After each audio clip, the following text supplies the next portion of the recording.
Another video और आपका आज जो वीडियो हम लेकर आए उसका टाइटल है India France shock the world, H125 helicopter will be made in India and sold to the world. तो चलिए देख लेते हैं ये वीडियो, लेकिन से पहले इस वीडियो चैनल का ओरिजिनल लिंक आपको हमारी वीडियो के डिस्क्रिप्शन मिल जाएगा। सब्सक्राइब के लाइक शेयर को फॉलो करें चैनल को। इसके अलावा लोग चैनल के स्ट्रीम लिंक भी हमारी वीडियो के डिस्क्रिप्शन मिल जाएगा। सब्सक्राइब के लाइक शेयर को फॉलो करें। चलिए देख लेते हैं ये वीडियो। नमस्कार, वेलकम टू करियर 247। मैं हूं प्रशांत धवन। नाउ आज के समय आप देखोगे ग्लोबली एक इम्पॉर्टेंट न्यूज़ जो हर जगह हेडलाइन बना रही है, वो ये है कि भारत और फ्रांस ने अनाउंस कर दिया है कि H125 हेलीकॉप्टर अब भारत में बनाया जाएगा। इसकी मैन्युफैक्चरिंग लाइन लॉन्च कर दी गई है। ये ऐसा नहीं है कि हम प्लान कर रहे हैं साल 2030 में ऐसा होगा, नहीं। इसकी असेंबली लाइन अब ऑफिशियली लॉन्च हो चुकी है। इसके बारे में दुनिया भर के जो डिफेंस एक्सपर्ट्स हैं, कई लोग जो डिफेंस एंथुजियास्ट हैं, सब लोग इस डेवलपमेंट को देख रहे हैं कि पहली बार एक यूरोपियन देश इस लेवल की कोऑपरेशन कर रहा है भारत के साथ। जो ये वीडियो है पीएम मोदी की, ये देखिए। हेलीकॉप्टर असेंबली लाइन का उद्घाटन इस गहरे विश्वास का एक और उज्जवल उदाहरण है। हमें गर्व है कि भारत और फ्रांस मिलकर माउंट एवरेस्ट की ऊंचाइयों तक उड़ान भरने वाला विश्व का एकमात्र हेलीकॉप्टर भारत में बनाएंगे और ये पूरे विश्व को एक्सपोर्ट भी करेंगे। यानी India France partnership knows no boundaries. Absolutely right. Preach prime minister, preach. India France partnership knows no boundaries. और बिल्कुल इन्होंने यहाँ पर सही कहा है। माउंट एवरेस्ट पर्वत की ऊंचाई तक पहुंचने वाला दुनिया का अकेला हेलीकॉप्टर भारत में बनाया जाएगा और भारत से दुनिया भर के कई देशों में बेचा जाएगा। अब यहाँ पे आप एक मुझसे सवाल पूछ सकते हैं, एक मिनट एक बात बताओ, प्रधानमंत्री मोदी ने कहा कि ये हेलीकॉप्टर माउंट एवरेस्ट के ऊपर, मतलब जो समिट है वहाँ पे पहुँचा दिया गया था, ये कैसे हुआ था? क्योंकि माउंट एवरेस्ट धरती की सबसे ऊंची चोटी है, वहाँ तक एक हेलीकॉप्टर कैसे पहुँचाया गया? देखो, साल 2005 में ये करिश्मा करके दिखाया था डाइडियर डेलेसे ने। ये एक फ्रेंच एयरफोर्स के पायलट हैं। इन्होंने प्रॉपर कैमरास के साथ, मीडिया के साथ ये कारनामा करके दिखाया। इसकी वीडियो अवेलेबल है। ये अपने आप में एक वर्ल्ड रिकॉर्ड है। ये यहाँ से इन्होंने अपना हेलीकॉप्टर लॉन्च किया। इधर आप देख पाओगे, मीडिया ने सारी बात कैप्चर करी। ये है H125 हेलीकॉप्टर जो भारत में मैन्युफैक्चर किया जाएगा। इसी हेलीकॉप्टर पे बैठ के इस फ्रेंच पायलट ने, यहाँ पे आप देख पाओगे, माउंट एवरेस्ट की ऊंचाई झूली थी।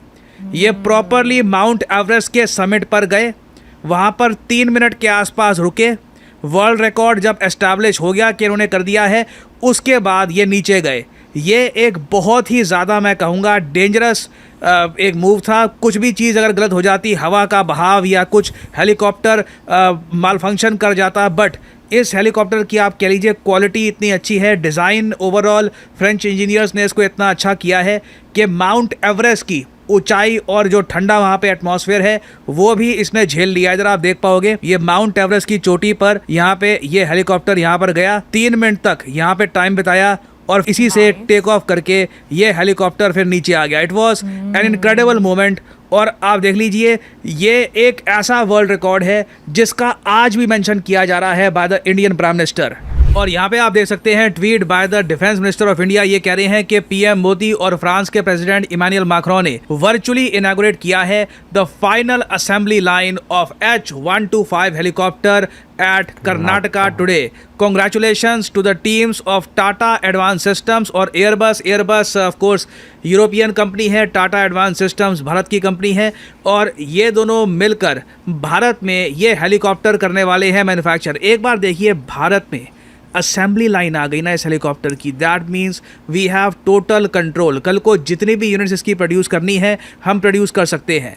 और अगेन, ये एक शाइनिंग एग्जांपल है। आप हो सकता है कि मुझे ये कहें, मगर इसमें मिसाइल थोड़ी ना लगे हैं, ना गन लगी है, ये थोड़ा सा आप कह लो ट्रांसपोर्ट हेलीकॉप्टर ज़्यादा लग रहा है। चाहे इसकी जो ओवरऑल एबिलिटी है ये काफ़ी स्ट्रॉन्ग है, मगर मिसाइल थोड़ी ना लगे हैं यहाँ पर। वेल देखिए, अगेन मैं रिपीट करूँगा, ये एक उदाहरण है। ये उदाहरण दुनिया भर में गूंजेगा। कई जापानीज कंपनीज, कई यूरोपियन कंपनीज, कई अमेरिकन कंपनीज, रशियन कंपनीज तो खैर ऑलरेडी इंडिया के साथ इस मामले में काफ़ी पहले से इन्वॉल्व रही हैं। बट आप देखोगे इस डील के बाद दुनिया भर में बहुत सारी और कंपनीज भारत की तरफ देखेंगी कि make in India and export to the world. और एक बार भारत ने यहाँ पर बहुत सारे इस टाइप की डिफेंस आइटम्स की असेंबली लाइन अपने देश में बना ली।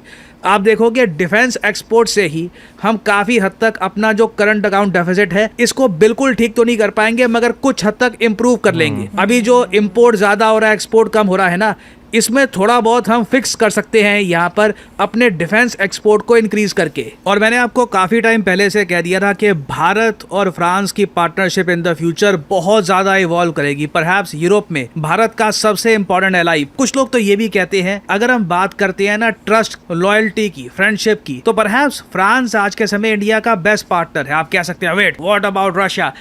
रशिया के साथ अगेन ट्रेड इतना फायदेमंद नहीं है भारत के लिए। वो लोग हमको बस सामान बेचते हैं, हमसे कुछ परचेज नहीं करते। वेराज फ्रांस में आप अगर देखो तो ये लोग एक ह्यूज मार्केट अपने पास रखते हैं। फ्रांस की मदद से इंडिया यूरोपियन यूनियन की जो फ्री ट्रेड एग्रीमेंट की डील है ये हो पाई है। फ्रांस एक यूएन सिक्योरिटी काउंसिल में परमानेंट मेंबर है, तो जो वीटो की पावर पहले रशिया के पास थी वो ऑफ कोर्स फ्रांस के पास भी है। तो इन द पास जिस तरीके से रशिया ने भारत के पक्ष में वीटो का इस्तेमाल किया है, फ्रांस भी कर सकता है। और साथ ही साथ फ्रांस बहुत सारी लायबिलिटीज लेके नहीं आता अपने साथ, और ना फ्रांस के बहुत अच्छे रिलेशंस हैं चाइना के साथ। ये क्लियरली डिफाइन करते हैं कि भारत के साथ इनकी ऑल टुगेदर अलग ही लेवल की पार्टनरशिप है। और यहाँ पे आप देख पाओगे इमैनुअल मैक्रोन मुंबई में ये लैंड करते हैं, ताजमहल पैलेस में ये गए, वहाँ पे ट्रिब्यूट दिया to the victims of 2008 Mumbai terrorist attacks. फिर ये उसके बाद बॉलीवुड के कई जो सेलिब्रिटीज हैं, अनिल कपूर, मनोज बाजपेयी, इनसे मिले। लिखा है यहाँ पर along side legends of Indian cinema, culture brings us together. फिर यहाँ पे आप देख पाओगे पीएम मोदी ने इनका वेलकम किया है इन मुंबई। वैसे एक इनकी वीडियो ये भी आई थी, मुंबई में ये जॉगिंग कर रहे थे। कुछ लोगों ने मुझसे पूछा कि इसका मतलब क्या है, ये मतलब मुंबई में जॉगिंग करके जो इनकी वीडियो सामने आई है वाई। देखिए ये भी एक डिप्लोमेसी का पार्ट होता है। आज के समय जैसे आप लोग जानते हैं भारत में हम लोगों ने पीआर पे ध्यान दिया है 0%। उस वजह से इंस्टाग्राम x.com पे कई पाकिस्तानी अकाउंट्स, कई टर्किश अकाउंट्स ने भारत के अगेंस्ट रेसिज्म रैम्पेंट फैलाया है। बहुत ज़्यादा रेसिज्म, मतलब कई वीडियो कई उठा ली बांग्लादेश की, उस पर लिख दिया India is so dirty, 50-60 million views आ जाते हैं उस पर।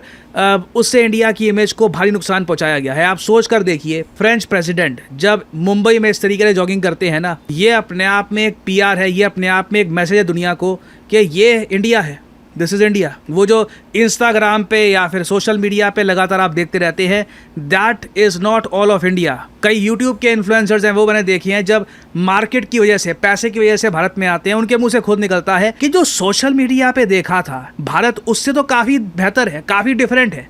मतलब सोशल मीडिया पे तो भारत की एक ऐसी इमेज बताई जाती है कि बस अफ्रीका से भी बदतर देश है। तो इमैनुअल मैक्रोन की जो ये वीडियो है, मैं कहूँगा कि भारत के पीआर के लिए एक अपने आप में बहुत अच्छी एडवर्टीजमेंट है, एटलीस्ट इन फ्रांस। और आगे आप देख पाओगे इन्होंने एक ट्वीट करी है, यहाँ पे लिखा है ट्रस्ट, ओपननेस, एम्बिशन। और उसके ऊपर आगे इन्होंने ये ट्वीट करके लिखा है कि भारत और फ्रांस ने अपनी स्ट्रैटेजिक पार्टनरशिप अब और भी ज़रा बढ़ा दी है। अब भारत और फ्रांस की पार्टनरशिप को बोला जाएगा स्पेशल ग्लोबल स्ट्रैटेजिक पार्टनरशिप। और आगे ये कहते हैं in diplomacy that means a great deal. और जो ये ग्रेट डील वाली यहाँ पर इन्होंने बात बोली है, ये कहीं ना कहीं डोनाल्ड ट्रंप को एक मैसेज है कि ट्रंप ने इमैनुअल मैक्रोन को बहुत टारगेट किया, पीएम मोदी को भी टारगेट किया, बट इमैनुअल मैक्रोन की एक्सेंट और वो बीच में जब एक बार चश्मा उनको पहनना पड़ा क्योंकि आँख में उनको इन्फेक्शन था, हर चीज़ को बुरी तरीके से मॉक किया। बट फ्रांस ने क्लियरली यहाँ पे डिसाइड ये किया है कि ये लोग अब डाइवर्सिफाई करेंगे। यूएस के साथ जो रिलेशंस है ठीक है, अपनी जगह है, बट अब यूरोप कभी भी यूएसए पर उतना डिपेंडेंट नहीं रहेगा जितना एक टाइम पर रहता था। अब ये लोग भारत को देख रहे हैं as a very reliable partner, और इसलिए भारत ने अब अपनी जो स्ट्रैटेजिक पार्टनरशिप है फ्रांस के साथ, ये भी एलिवेट कर दी है। पीएम मोदी की जो ये बहुत ही इंपॉर्टेंट अनाउंसमेंट है, ये सुनिए। इसी बात को लेकर इमैनुअल मैक्रोन ने भी ट्वीट करी है। फ्रेंड्स, भारत और फ्रांस के संबंध बहुत ही विशेष है। फ्रांस भारत के सबसे पुराने स्ट्रेटेजिक पार्टनर्स में से एक है, और प्रेसिडेंट मैक्रोन के साथ मिलकर हमने इस स्ट्रेटेजिक पार्टनरशिप को अभूतपूर्व गहराई और ऊर्जा दी है। इस विश्वास और साझा विजन के आधार पर आज हम अपने संबंधों को स्पेशल ग्लोबल स्ट्रेटेजिक पार्टनरशिप के रूप में स्थापित कर रहे हैं। यह पार्टनरशिप केवल स्ट्रेटेजिक नहीं है। आज के उथल पुथल से भरे युग में यह ग्लोबल स्टेबिलिटी और ग्लोबल प्रोग्रेस की पार्टनरशिप है। बहुत इंपॉर्टेंट बात पीएम मोदी ने यहाँ पर कही है, स्ट्रैटेजिक पार्टनरशिप भारत की कई देशों के साथ है, मगर जब आप ग्लोबल वहां पे वर्ड ऐड कर देते हैं तो it means a lot more. आप सिर्फ यहाँ पे दो कंट्रीज के रिलेशन की बात नहीं कर रहे, आप कह रहे हैं कि ग्लोबली भी हम स्थिरता लेकर आएंगे, दोनों देश मिलकर अपना इम्पैक्ट ग्लोबली महसूस करवाएंगे। और जो ये वर्ड है ना ग्लोबल, ये हमने प्राइमरली सिर्फ दो और देशों के साथ यूज़ किया है अपनी पार्टनरशिप को लेकर। फॉर एग्जाम्पल आप रशिया को देखो, रशिया के साथ भी ग्लोबल पार्टनरशिप नहीं है, यह है special and privilege strategic partnership. Japan के साथ है special strategic and global partnership. फिर उसके बाद यूएसए के साथ आप देख पाओगे कॉम्प्रिहेंसिव ग्लोबल स्ट्रेटेजिक पार्टनरशिप। और अब जापान और यूएसए के बाद फ्रांस तीसरा देश बना है जिसकी पार्टनरशिप में जो ये वर्ड है ग्लोबल, ये हमने यूज किया है। तो भारत और फ्रांस के रिलेशंस आप कह सकते हैं अपने गोल्डन फेज में है आज के समय। फ्रांस के प्रेसिडेंट ने यह कहा है कि ना सिर्फ हम मेक इन इंडिया करेंगे, साथ ही साथ हम ट्रांसफर ऑफ टेक्नोलॉजी के लिए भी बिल्कुल तैयार हैं। और इन्होंने इनवाइट भी किया है पीएम मोदी को G7 समिट के लिए। वो ऑब्वियस है, काफी हद तक होना ही था, नॉट सरप्राइजिंग। बट अभी तो ये शुरुआत है। जो AI इम्पैक्ट समिट आज के समय भारत होस्ट कर रहा है नई दिल्ली में 16 से लेकर 20 फरवरी, अभी इसकी बस शुरुआत हुई है। टोटल 20 कंट्रीज के प्राइम मिनिस्टर्स और प्रेसिडेंट्स भारत में आएंगे। फ्रांस के आ चुके हैं अभी, नेदरलैंड्स, UAE, उसके अलावा Switzerland, Spain, Serbia, Greece, Estonia, Brazil, various countries के जो लीडर्स हैं ये भी भारत में आने वाले हैं। Lot of things will happen. कुछ अपडेट्स होती है तो मैं आपके लिए अपडेटेड वीडियोस लाता रहूंगा। और फाइनली यहाँ पे आप लोगों से मैं क्वेश्चन भी पूछूंगा। क्वेश्चन ये है कि पहला ग्लोबल साउथ का AI इम्पैक्ट समिट आज के समय कौन सा देश होस्ट कर रहा है? ट्रिक क्वेश्चन है, मतलब थोड़ा बहुत ये भी आपको सोचना पड़े। बट ये जो ग्लोबल समिट है AI समिट, ये एक्चुअली पूरे ग्लोबल साउथ का पहला AI इम्पैक्ट समिट है। बताइए कौन सा देश इस समिट को होस्ट कर रहा है? ये है यहाँ पे आपकी ऑप्शंस, भारत, बांग्लादेश, फ्रांस या फिर जापान। कमेंट सेक्शन में करिए उत्तर। जो लोग देंगे सही आंसर उनकी कमेंट को मैं दे दूंगा हार्ट, ताकि बाकी लोग समझ पाए कि सही उत्तर क्या है। करियर 247 आज काफी ज्यादा एक्साइटेड वाला जो है वो एंड से जो है वो गया है। लेकिन भाई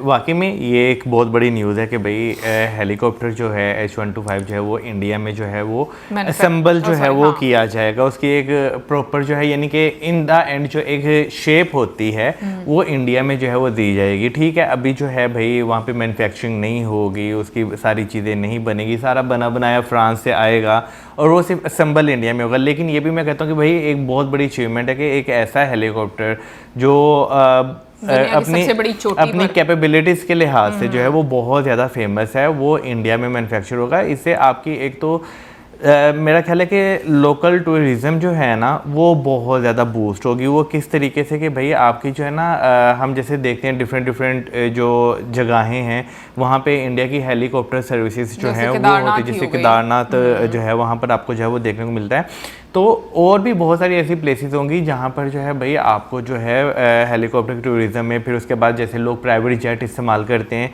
इसी तरह प्राइवेट प्लेन्स जो हेलीकॉप्टर्स, ये भी बहुत ज़्यादा मार्केट में इन होंगे। क्योंकि भाई जब कुछ आता है ना मार्केट में, ख़ास तौर पर अगर उसकी प्राइस जो है वो कम हो तो लोग काफ़ी ज़्यादा उस चीज़ की तरफ आकर्षित होते हैं। नहीं, इसके अलावा तुम देखो डिफेंस में बहुत अच्छा है। लाइक अगर आप तुम देखोगे जो बहुत बड़ी बड़ी चोटियाँ होती हैं जहाँ पर वेदर बहुत एक्सट्रीम होता है, वहाँ पर आप ये देखो एम्बुलेंस के लिए, फिर उसके अलावा जो एयरलिफ्ट करने के लिए, एयरलिफ्ट के लिए भी, फिर जो मिलिट्री के लोग होते हैं उनको चीज़ें प्रोवाइड करने के लिए, हाँ बिल्कुल उसमें भी यूज़ हो सकता है। आप डिफरेंट चीज़ों के लिए इस्तेमाल कर सकते हो। लेकिन उससे भी ज़्यादा मुझे जो सबसे हाईलाइटेड पार्ट लगा इस वीडियो का वो ये कि ट्रांसफ़र ऑफ टेक्नोलॉजी। क्योंकि यूजुअली ये बात होती है कि असेंबलिंग होती है बहुत सारे कंट्रीज़ में, बट कोई भी कंट्री टेक्नोलॉजी अपनी किसी दूसरी कंट्री के साथ शेयर नहीं करता। बहुत रेयर होता है कि कोई कंट्री जो है वो शेयर करें। तो मुझे लगता है कि ये एक बहुत इंपॉर्टेंट स्टेप है जो कि बहुत ही हाईलाइटेड पार्ट रहा है। इससे पहले भी मेरा ख्याल है कि 2 साल पहले जब एयर इंडिया जो है वो प्राइवेटाइज हुआ था, तो तब भी उसके बाद काफ़ी ज़्यादा एयरबस और बोइंग के जो है वो ऑर्डर प्लेस किए गए थे। तो तब भी यानी कि तब ये खबर सुनना जो है हमने शुरू की थी कि इंडिया में जो है भाई एयरबस जो है वो अपना एक प्लांट जो है वो लगाएगा जहाँ पर जो है वो असेंबलिंग जो है वो करेगा। तो मेरा ख्याल है शुरुआत जो है ना उन्होंने हेलीकॉप्टर से जो है वो कर दी है। और हाँ, और जो अभी रिसेंट टाइम्स में मेरा ख्याल है कि डील भी हुई है, तो अगर देखा जाए तो उसके भी आपको कहीं ना कहीं इम्पैक्ट जो है वो नज़र आना जो है वो शुरू हो चुके हुए हैं। और वाकई में ये होता है कि भाई आपको ना ऐसे ऐसा चीज़ें जो है वो नज़र आना शुरू जो है वो हो जाती हैं कि भाई कहाँ पे चीज़ें जो है वो स्टैंड कर रही हैं। देखो यूरोप को भी अगर देखा जाए ना, वो बहुत क्लियर नज़र आ रहा है कि उसको एक ही कंट्री पर निर्भर नहीं करना, उसको अपने टर्म्स जो हैं वो खुद बाकी देशों के साथ अच्छे करने हैं। जैसे प्रशांत सर ने बीच में रशिया की भी एग्जांपल दी कि रशिया बहुत अच्छा फ्रेंड है, लेकिन अगेन अपने कंट्री के हित में भी सोचना पड़ता है कि आपकी किस कंट्री के साथ आपको ज़्यादा जो है वो बेनिफिट हो रहा है, तो ऑब्वियसली वहाँ पर भी आपकी दोस्ती जो है बढ़ेगी। और अगर हम लोग फ्रांस की बात करें तो काफ़ी पिछले मतलब कुछ सालों से हम लोग बात करें तो फ्रांस काफ़ी इंक्लाइंड है अब इंडिया की तरफ एक दोस्ती को लेकर अगर बात करें तो काफ़ी सारी चीज़ों में दोनों आपको एक ही आप कह लो कि टेबल पर नज़र आते हैं और उनकी एक म्यूचुअल अंडरस्टैंडिंग जो है वो नज़र आती है। जो फ्रेंच प्रेसिडेंट है मैक्रोन, वो जो है आपको वॉक करते रनिंग करते हुए जॉगिंग करते हुए भी जो है वो नज़र आ रहे हैं। तो मेरा ख्याल है कि भाई यहाँ से जो है ना एक चीज़ का आप कह सकते हैं कि कंट्री जो है वो कितना सेफ है आपका। एग्जैक्टली, मैं भी ये बात कहने वाली थी। ठीक है, उनके इर्द गिर्द सिक्योरिटी जो है वो मौजूद होगी, जो कि होनी भी चाहिए क्योंकि एक कंट्री के वो प्रेसिडेंट हैं। लेकिन जो है उसके बावजूद जो है ना हम ये चीज़ एक्सपीरियंस करते हैं कि भाई जब कोई बहुत वीआईपी पर्सन जो है ना वो गुजर रहा हो या जा रहा हो ना, उसके आसपास का जितना एरिया है ना वो ऐसे शांत हुआ होता है जैसे वहाँ पे कोई रहता ही नहीं है। बिल्कुल, एक बहुत ही पॉजिटिव मैसेज जो है वो पूरी दुनिया को गया होगा, इसमें तो कोई संदेह नहीं है। लेकिन ये है कि ओवरऑल अगर हम बात करें तो ये जिस तरीके से ऑलमोस्ट एक वीक जा रहा है और डिफरेंट देशों के जो प्रेसिडेंट है, प्राइम मिनिस्टर हैं, वो आएंगे एग्जीबिशन को देखने जो एआई से रिलेटेड है। और हम लोगों ने उससे रिलेटेड एक वीडियो भी देखी है, बहुत ही आपको हैरान कुन आप कह लो कि चीज़ें कर देने वाली एक एग्जीबिशन है। सो ओवरऑल मैं कहूँगी कि ये बहुत ही एक अच्छा एक ऐसा प्लेटफॉर्म है जहाँ पर डिफरेंट देशों के साथ आप शेयर कर रहे हो कि आपकी कंट्री में कितना कोलैबोरेशन है ना बेसिकली ये। एग्जैक्टली। सो कमेंट सेक्शन में आप जरूर बताइएगा आपका क्या कहना है इसके बारे में और मिलेंगे नेक्स्ट वीडियो में। सब्सक्राइब करना मत भूलना। Till then,